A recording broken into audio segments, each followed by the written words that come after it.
You like it? Hello guys, for today's menu magluluto tayo ng $1 million spaghetti. O di ba ang sosyal na pangalan? Isa na nating magisa ng bawang at sibuyas.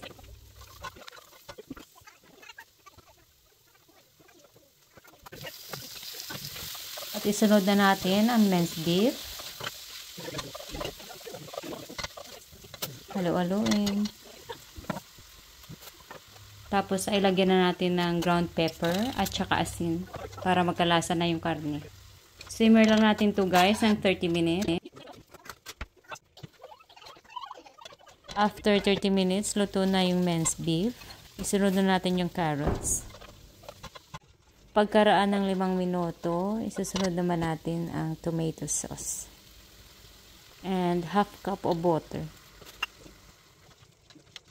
Simmer natin ulit ng 30 minutes para maluto yung tomato sauce. Isunod naman natin yan yung pasta. Naglagay lang ako dyan ng 1 tablespoon of olive oil at saka half tablespoon of salt. Gawa naman tayo ng white sauce. So, naglagay lang ako dyan ng 2 tablespoon of butter. Ngayon ay maglagay naman tayo ng minced garlic. Hintayin muna nating mag golden brown yung minced garlic. Tsaka na natin isunod ang thickened cream.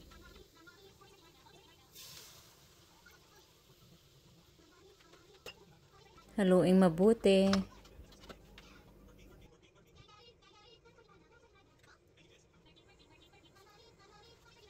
Tapos lagyan natin ng pinch of dried basil. Tsaka guys, mag-add na rin kayo ng pinch of salt and pepper sa sauce. Hintayin na lang nating lumapot ang thickened cream. Tapos isunod natin yung condensed milk.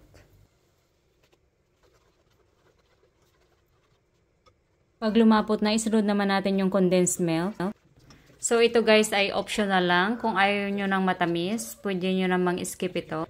At kung gusto nyo naman matamis, kayo na mag-estimate kung gaano karami ang gusto nyong ilagay na condensed milk dyan. Ilagay na natin yung spaghetti sa Pyrex. At ihalo na natin yung white sauce dyan.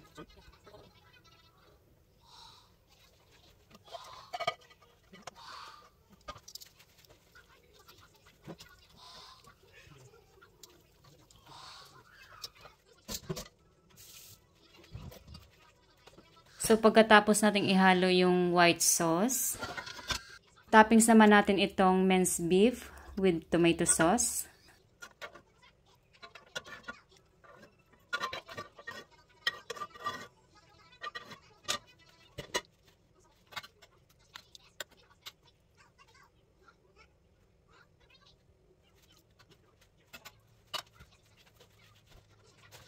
Pagkatapos naman nating mailagay lahat, maglalagay naman ako ng mozzarella cheese and parmesan cheese sa ibabaw.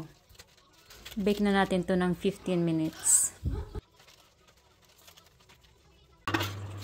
So, ito na yung finished product. Mag-garnish lang tayo dito ng cilantro sa ibabaw. Ito lamang ay optional. Depende sa inyo.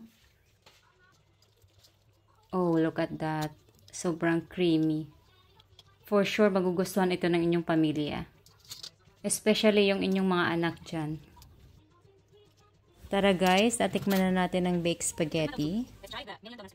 Guys, masarap siya and super creamy. Hindi nakakasawang kainin kahit madami pa yung kainin mo. Try mo na to sa next cooking mo. At siguradong magugustuhan to ng inyong pamilya and especially yung mga anak nyo.